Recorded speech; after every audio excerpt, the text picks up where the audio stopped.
this video, we're going to go over how to short stocks on Lightspeed Trader. What you need to look at is the indicators that it has on the top right of the level 2. So the E is easy to borrow. So I can borrow as many shares as I want as for PayPal. This number right here is the amount of margin it's letting me use. I only have to use 25% of my cash when I buy PayPal, and they will lend me the other 75% using my margin account. So this stock is fully marginable, giving me that 4-to-1 ratio. Whereas this stock down here, GERN, it is not marginable. So I'm going to have to pay 100% of whatever I buy here. So it's going to be my cash. I can't use my margin buying power to buy GERN. And then other stocks like W, it is fully marginable, but it has this L. This L means locate. So I can't just short it right now. I'm going to have Lightspeed locate some shares that I can borrow. To do that, I'm going to go to New and click on Short Request. If you don't have this button, you have to contact Lightspeed,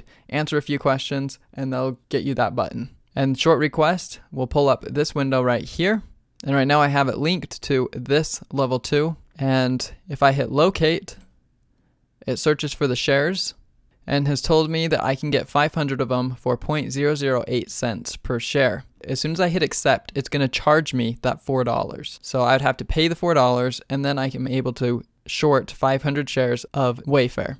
So if I use those 500 shares and then I cover, so I'm back to a flat position, I can then use those 500 shares again. You have 500 shares to play with for the entire day. If you hold it overnight, you could be charged more fees for holding the short overnight. And lastly, if there is a T up here in the corner, then those shares are not even available to locate, so you cannot short that stock.